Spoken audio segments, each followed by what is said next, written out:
Bonjour à tous et bienvenue sur ma chaîne YouTube. Et pour cette deuxième vidéo, donc on part sur un format un petit peu différent.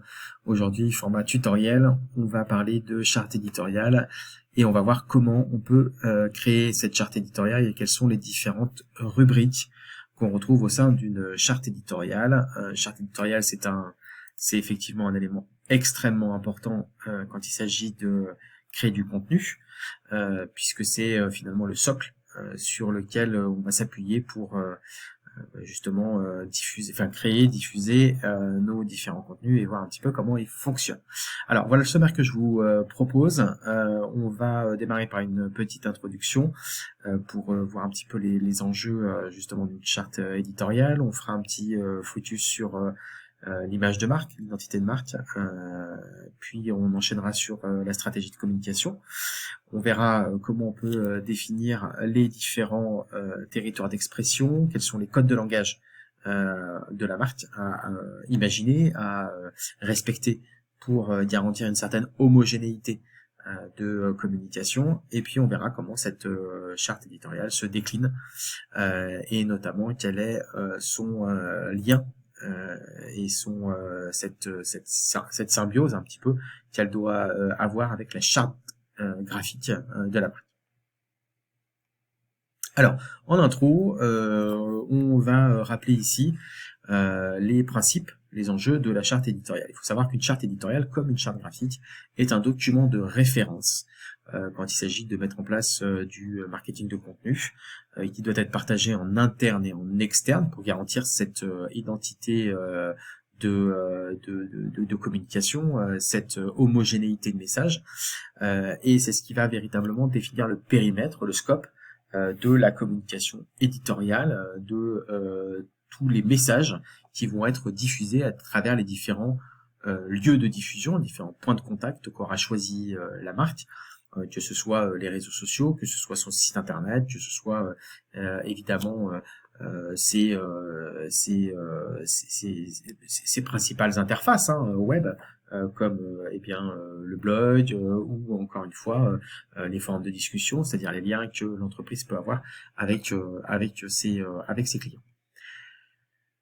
Dans le cas d'une introduction de charte éditoriale, généralement, moi, ce que je préconise, c'est de rédiger l'objectif principal de cette charte en une phrase, en mettant en avant quels sont les bénéfices attendus par cette charte éditoriale.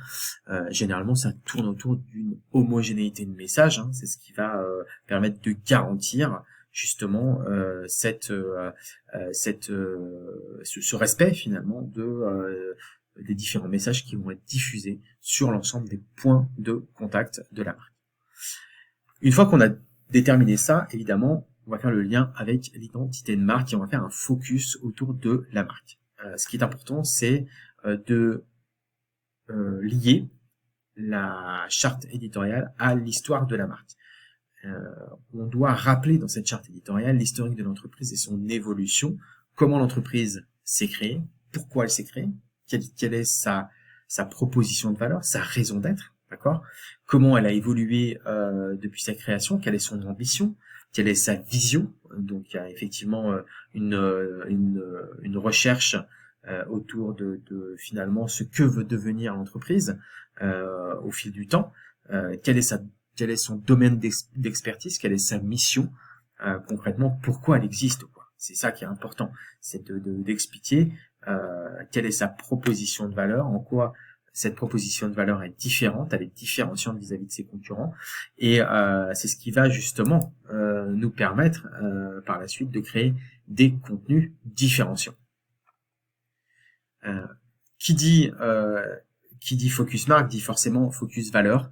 On va essayer de sélectionner les 3 grandes valeurs de l'entreprise qui la caractérisent, détailler ses valeurs, pourquoi elle a choisi ces valeurs, pourquoi elle s'appuie sur ces valeurs, pourquoi ces valeurs sont le socle de son finalement de sa raison d'être, de son existence, et comment ces valeurs se traduisent au quotidien dans les faits, et c'est ça qui est important parce que là aussi les valeurs vont être des sources d'inspiration en matière de création de contenu.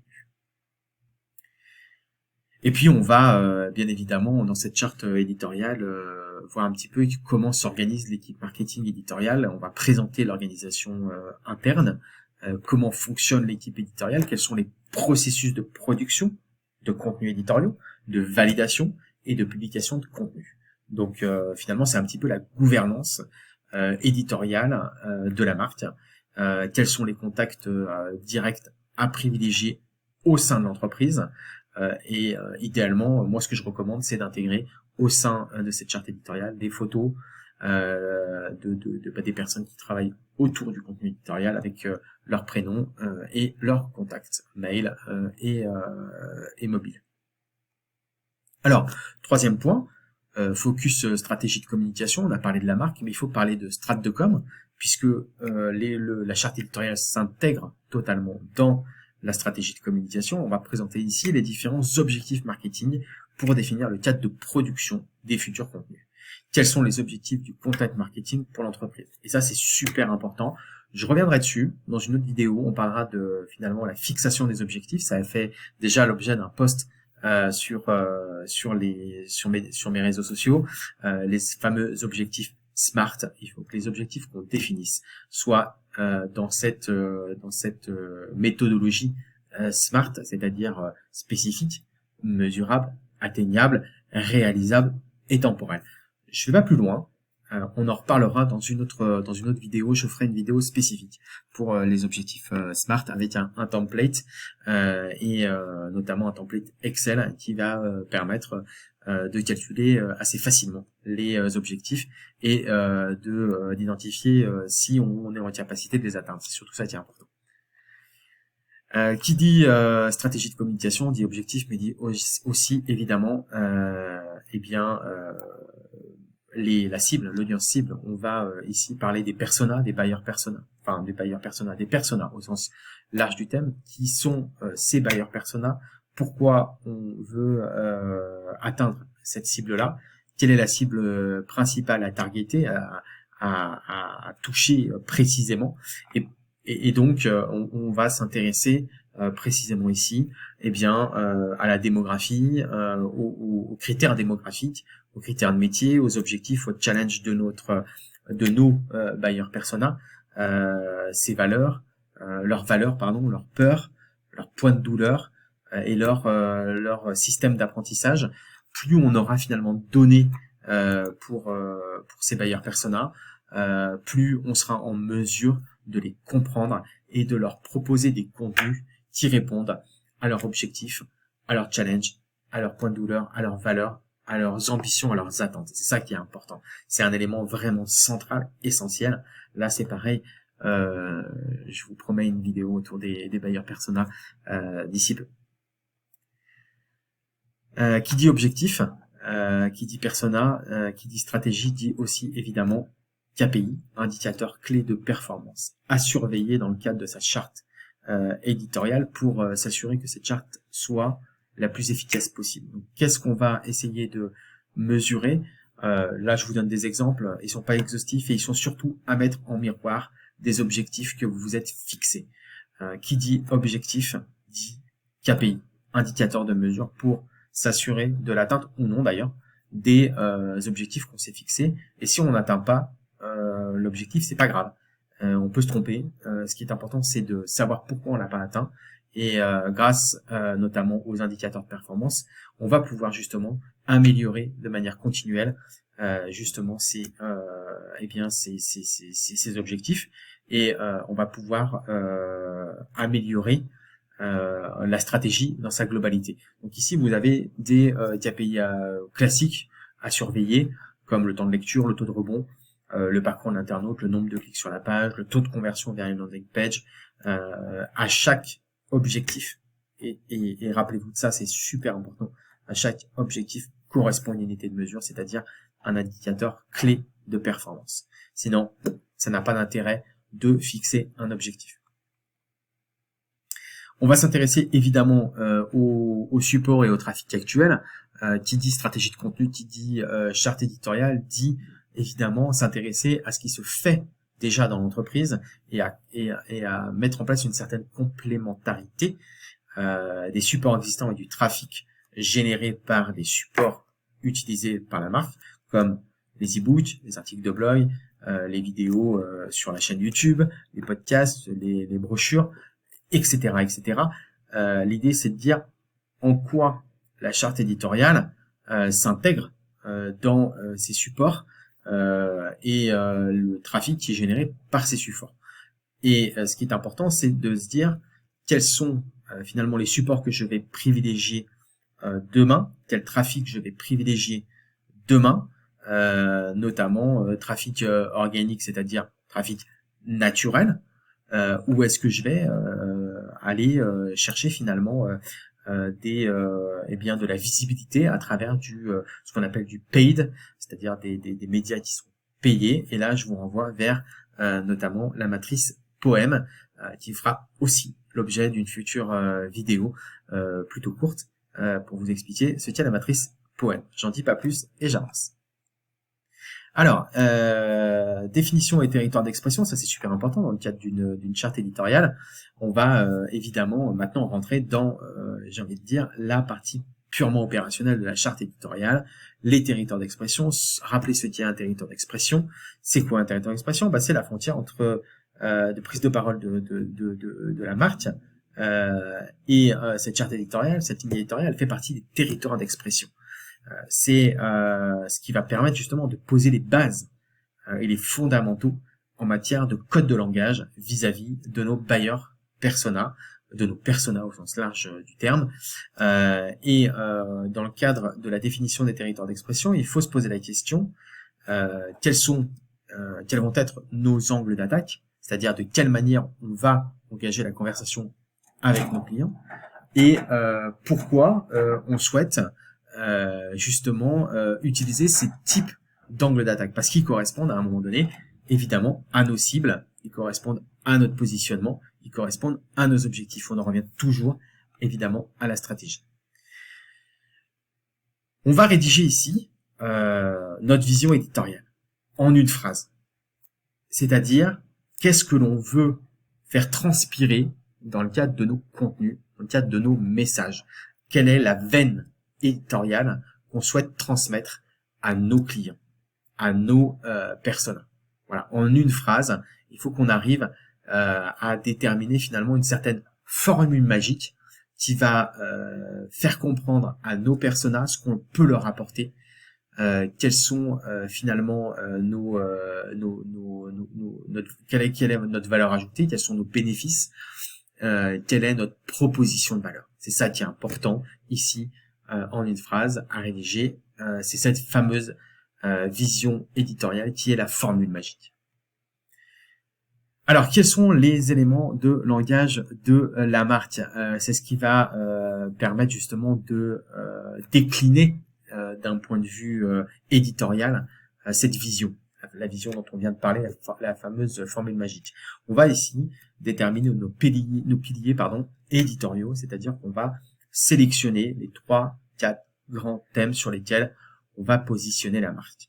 Moi, ce que je vous conseille, c'est effectivement de déterminer sur une semaine type de contenus éditoriaux, eh bien les thèmes que vous voulez aborder. Si vous communiquez une fois tous les jours, une fois par jour, pardon, donc grosso modo 5 fois par semaine en fonction de votre activité, eh bien c'est de déterminer pour chaque journée une thématique que vous voulez aborder.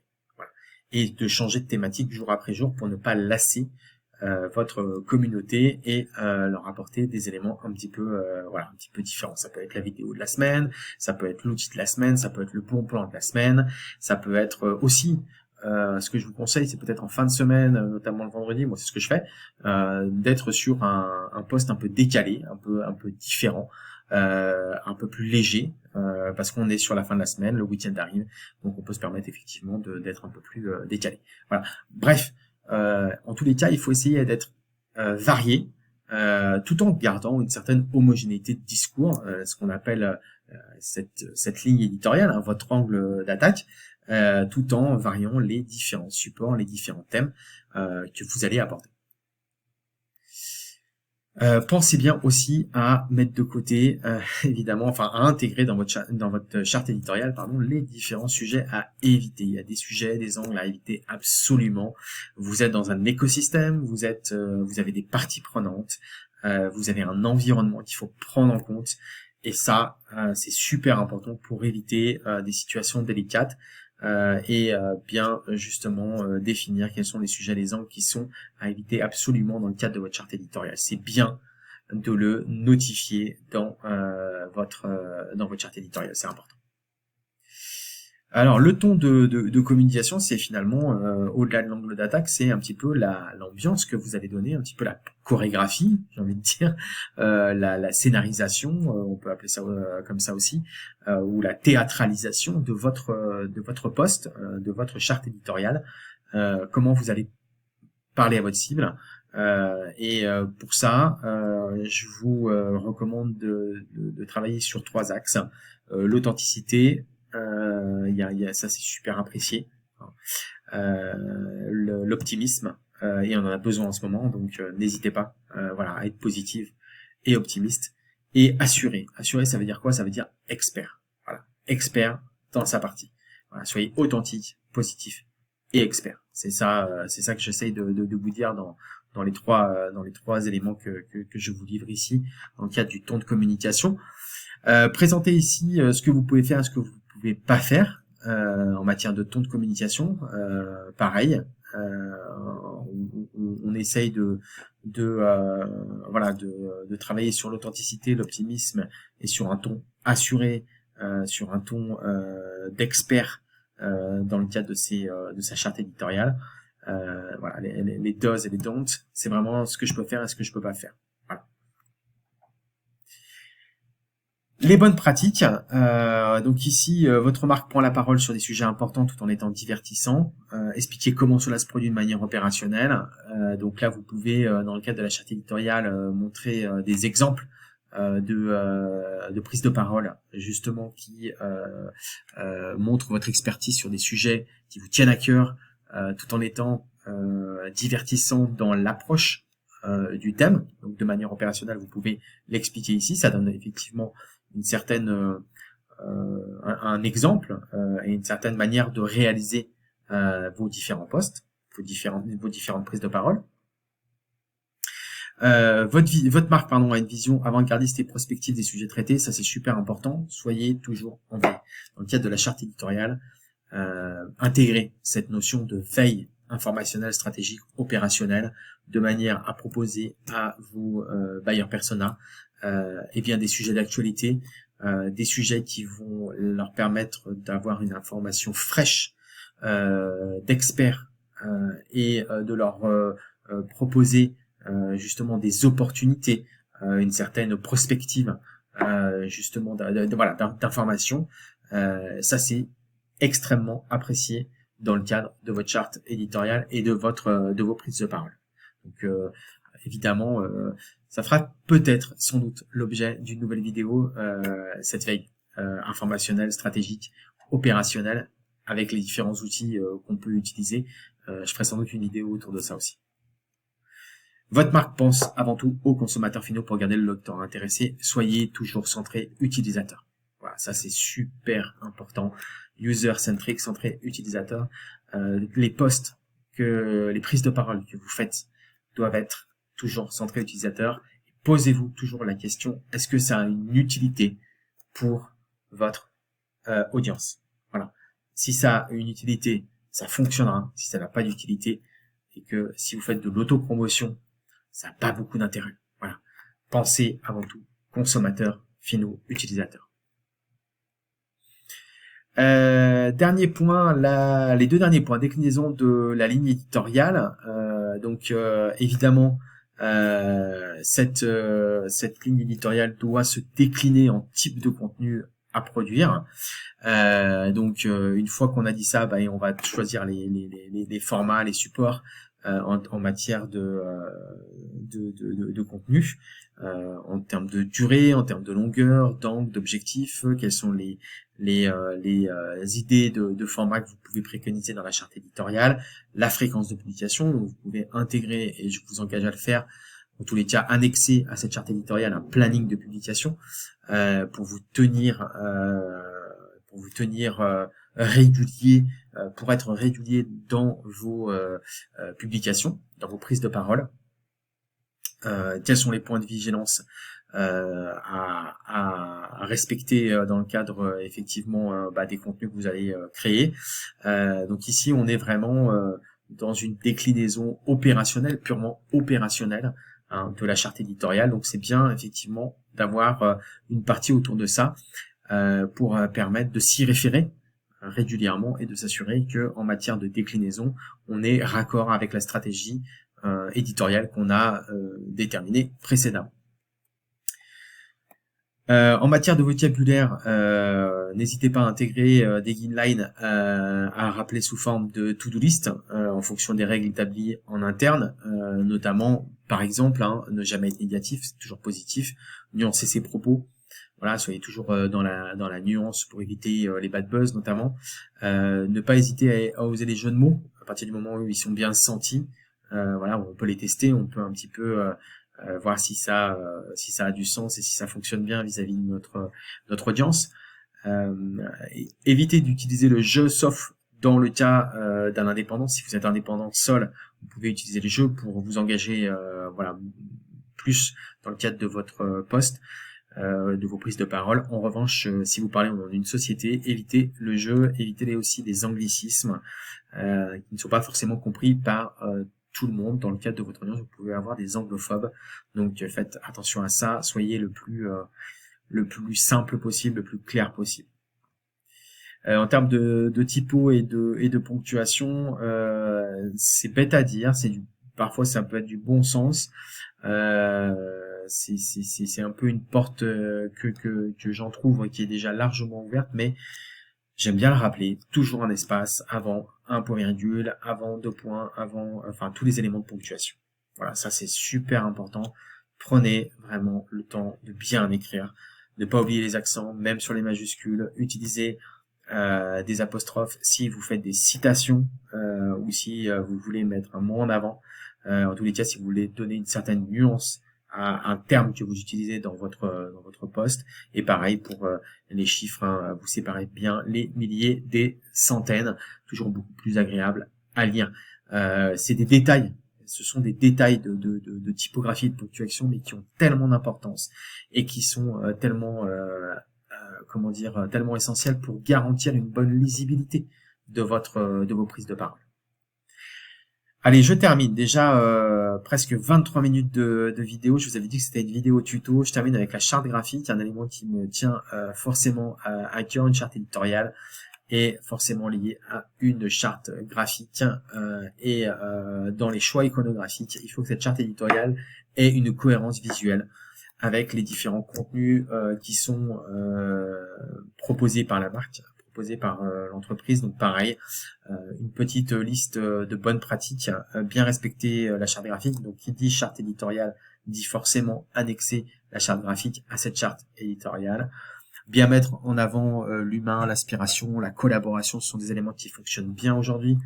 Voilà, ce sont des éléments qui permettent d'humaniser une marque, une entreprise, garder toujours une dynamique positive en matière de couleur et d'angle de vue, et privilégier effectivement les photos, les vidéos. Vos prises de parole, plus elles seront accompagnées de photos et de vidéos, et plus elles vont générer un engagement important, notamment sur les réseaux sociaux. Voilà, j'ai quasiment terminé. Proposer des exemples pour illustrer vos propos dans le cadre de cette charte éditoriale. N'hésitez pas à intégrer ce que j'appelle moi des mock-ups, voilà, c'est-à-dire des mises en situation, on va dire visuelles de vos posts par type de support, par type de format, pour encore une fois cadrer et donner un périmètre le plus clair possible en matière de charte éditoriale. Voilà, j'arrive à la fin de cette vidéo. J'espère que cette vidéo tutoriel sur la création d'une charte éditoriale vous aura servi. N'hésitez pas à, eh bien, à liker, à aimer cette vidéo si effectivement elle vous a plu, à commenter, j'en serais ravi et je vous répondrai évidemment, je répondrai à vos commentaires. N'hésitez pas à partager cette vidéo. En tous les cas, je vous remercie, je vous dis à la semaine prochaine pour la 3e vidéo de ma chaîne YouTube. À bientôt, portez-vous bien, prenez soin de vous.